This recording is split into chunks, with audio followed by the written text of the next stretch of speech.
So yun. Nako, meron pang ano dito, aksidente oh. Nako, wasak na wasak. Grabe babae. Parehas motor.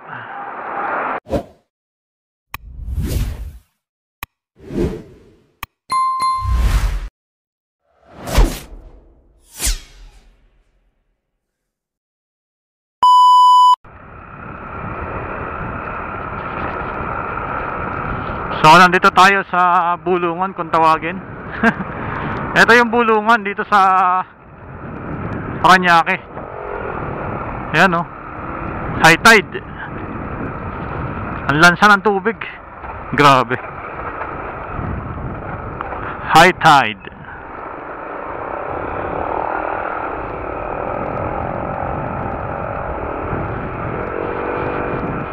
Dito tayo sa overpass St. Paul College, Parañaque.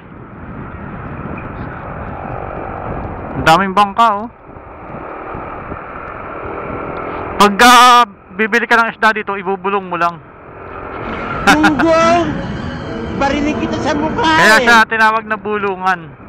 Kaya kapag pupunta ka dito, magbubulong ka lang. Walang nagsasalita dito, puro bulong-bulong lang. Bolong-bolong lang ba? Gago! Dito ako nagkaligaw-ligaw nung nakaraan eh. Yan. Ilalim tayo dito sa tulay, papuntang Las Piñas.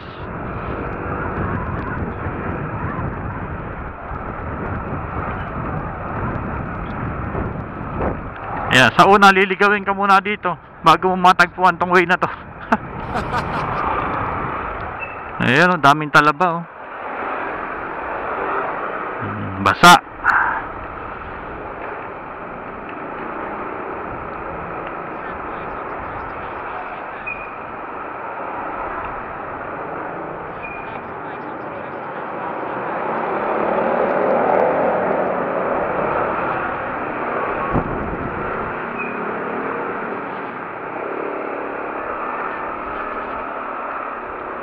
Mas malapit kasi yung way dito eh. Sayang hindi man lang tayo nakakuha kahit isa sa PTEX. Kahit papuntang Alabang sana. Marami naman ang pumapasok na booking. Ang problema nga lang, lahat sila papuntang Manila, pabalik. Eh ayaw ko nang kumuha ng papuntang Manila. Dahil sobrang traffic. Lugi tayo sa gasolina. Katulad nung huling pasahero ko, ang nangyari, grabe ang layo. Galing sa Muntinlupa to Adamson, Manila. To 134. Sa papunta to Maynila na naman. Intramuros. Pabalik na naman. So hindi na tayo makakauwi nito kapag laging ganito. Kaya gusto ko sana yung papuntang Alabang or Laguna.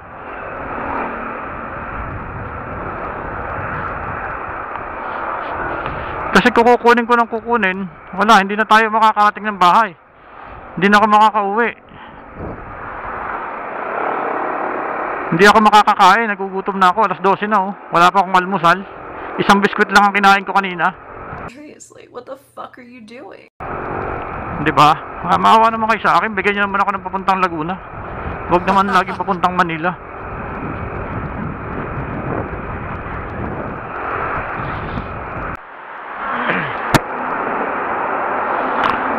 So yun. Nako, meron pang ano dito, aksidente oh. Nako, wasak na wasak. Grabe babae. Parehas motor. Grabe. Parehas motor, babae at saka parang nakita ko kaninang babae. Pamilyar sa akin tong babae oh. Parang ito yung nasa unahan ko kanina eh, sa may sukat. Siya nga, ito nga yung babae kanina. Ito nga yung kanina. Grabe. Wasak ko, nagpangabot sila sa gitna. Siguro nag-overtake to parehas. Oh, ito yung lalaki. Yung lalaki, asan na yun? Yung lalaki nakaupo. O yun siya oh. Si ate Honda Click at saka Rider 150. Another 150 na naman. Rider 150 na naman. Again. Pangatlong Rider 150 na natin to ngayong looban ng linggo na to. Pangatlong Rider 150 na ating na-encounter, no?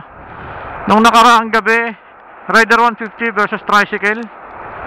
Tapos sumunod na gabi, Rider 150 versus motorsiklo. Hindi ko lang na ano kung anong klaseng motorsiklo yung nakabanggaan niya. Tapos ngayon, Rider 150 na naman versus Honda Click. So yun yung babaeng nasa harapan ko kanina sa sukat. Yun na-aksidente si ate.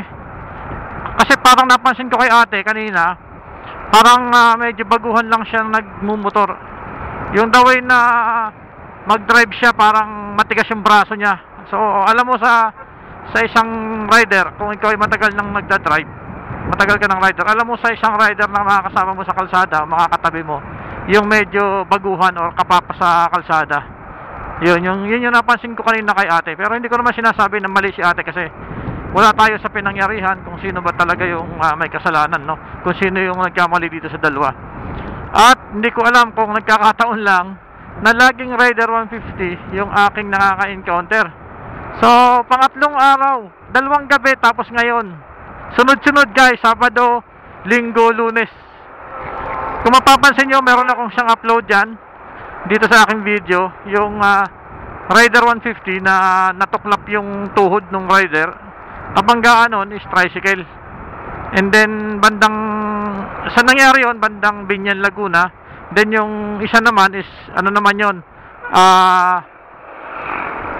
anong tawag dito, Grab rider naman yun. sa San Pedro nangyari. Then Sunday ng gabi, yun, another Rider 150. Hindi ko lang na video yung yung pangyayari kasi nga nalobat naman tong aking camera that night.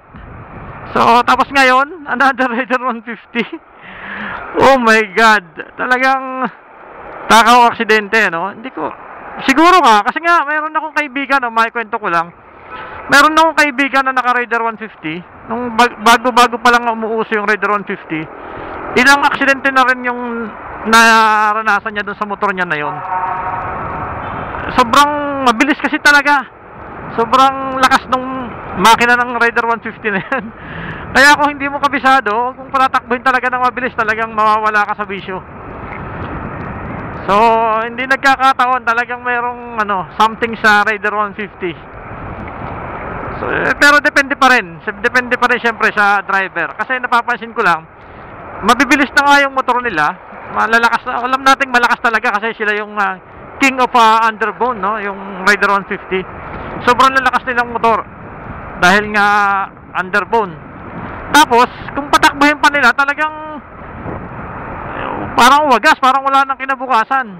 And again, hindi ko sinasabi na mali yung naka-Rider 150 dito, na ikwento ko lang yung base, yung mga sa naging experience ko sa aking mga pagbiyahe-biyahe. Hindi lang nung Sabado, Linggo at ngayon, marami ng beses ako naka-encounter ng Rider 150 na sangkot sa aksidente. So ayun guys, yun lang. Sana mag-ingat tayo palagi, isipin natin palagi yung ating safety. So kung hindi naman natin kailangan magpatakbo ng mabilis, hangga't maaari wag na tayo magpatakbo ng mabilis, lalong-lalo na sa mga kalsadang ganito. Dahil yung mga gantong kalsada guys, sobrang busy nito, maraming tao dito, maraming mga gumagamit nito, kaya hindi natin masisigurado kung paano, kung ano yung pwedeng mangyari sa atin. So muli, stay safe everyone and ride safe. Ingatan natin yung ating mga sarili, mag-ingat tayo sa biyahe. Alright, so bili lang ako ng engine oil. Oy.